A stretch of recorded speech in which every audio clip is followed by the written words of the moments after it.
मराठी अक्षर भारती, 9वीं कक्षा, पाठ चौथा, GIP रेलवे। इसके लेखक हैं प्रबोधनकार ठाकरे।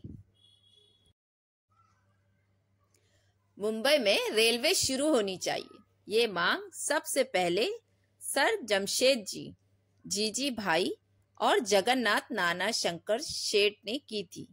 ये दोनों उस समय के मुंबई के महत्वपूर्ण और प्रतिष्ठित व्यक्ति थे।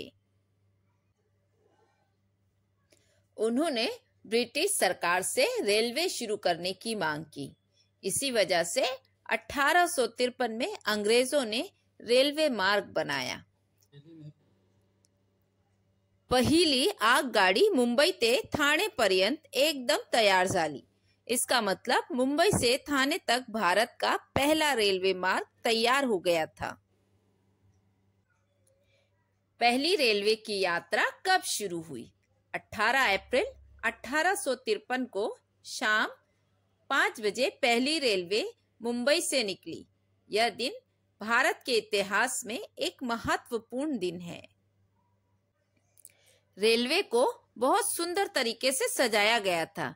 इसमें 40 बड़े डिब्बे थे। इंजन पर ब्रिटिश झंडा लहरा रहा था। इन डब्बों में कौन कौन बैठा था? रेलवे कंपनी के बड़े अधिकारी और साथ ही सर जमशेद जी, जीजी भाई और नाना शंकर शेठ जैसे प्रतिष्ठित लोग भी यात्रा में शामिल थे।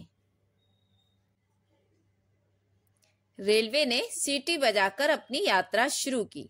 रेलवे को देखने के लिए सड़क के दोनों ओर लाखों लोग खड़े थे। लोगों को आश्चर्य व्यक्त हो रहा था। उन्हें लगा कि भाप की शक्ति से चलने वाली यह एक गाड़ी जादू है। उन्हें ये समझ नहीं आ रहा था कि बैल या घोड़े के बिना ये गाड़ी कैसे चल सकती है। पहली रेलवे ठाणे जाकर सुरक्षित वापस आ गई। शुरुआती कुछ दिनों के लिए लोगों को मुफ्त में यात्रा करने का मौका दिया गया ताकि लोग रेलवे की यात्रा के आदी हो जाएं। शुरुआत में रेलवे के बारे में कई अफवाहें फैली थी। लोग कहते थे कि ये एक भूतिया गाड़ी है जो इंसानों को ले जाती है। कुछ लोग तो यह भी कहते थे कि रेलवे मार्ग के निर्माण में इंसानों को जिंदा दफनाया गया है। ऐसी अफवाहों के कारण रेलवे का प्रचार करना बहुत मुश्किल था। लोगों का विश्वास जीतने के लिए सरकार ने एक तरकीब निकाली। उन्होंने सरकारी कार्यालयों के कर्मचारियों और व्यापारियों को मुफ्त यात्रा के लिए रेलवे से ले गए। फिर भी लोगों को पूरी तरह से यकीन नहीं हुआ। सरकार ने एक नई तरकीब सोची। उन्होंने लोगों से कहा कि अगर कोई रेलवे से यात्रा करेगा तो उसे 1 रुपया इनाम मिलेगा और यात्रा भी मुफ्त होगी। पैसे के लालच में लोग रेलवे से यात्रा करने लगे। जब वे यात्रा कर रहे थे तो उनके परिवार वाले बहुत डरे हुए थे क्योंकि उन्हें लग रहा था कि कुछ बुरा होगा। लोगों को समझाना अधिकारियों के लिए बहुत मुश्किल काम था। लेकिन जब यात्री सुरक्षित वापस आए तो बाकी लोग उनके चारों ओर जमा होकर पूछताछ करते थे। धीरे धीरे लोगों का विश्वास बढ़ने लगा। इसलिए यात्रा के लिए मिलने वाला इनाम कम होता गया और अंत में पूरी तरह से बंद हो गया। इसके बाद टिकट खरीदकर ही यात्रा शुरू हुई। रेलवे का विस्तार करने की योजना चल रही थी। करजत से बोरघाट तक के मार्ग का काम चल रहा था। तभी खंडाला से पुणे तक का मार्ग पूरा हो गया। इस मार्ग का उद्घाटन भी बड़े धूमधाम से हुआ। घाट उतरने की यात्रा सुरक्षित है, यह देखकर एक व्यापारी ने इस मार्ग का ठेका लिया। इस मार्ग के कारण मुंबई से पुणे की यात्रा केवल 18 घंटों में पूरी होने लगी, जिससे लोगों को बहुत आश्चर्य हुआ। आई होप आपको ये चैप्टर अच्छे से समझ में आया होगा। Keep learning.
आपको हमारा वीडियो पसंद आता है तो लाइक, सब्सक्राइब, शेयर और कमेंट करना ना भूलें।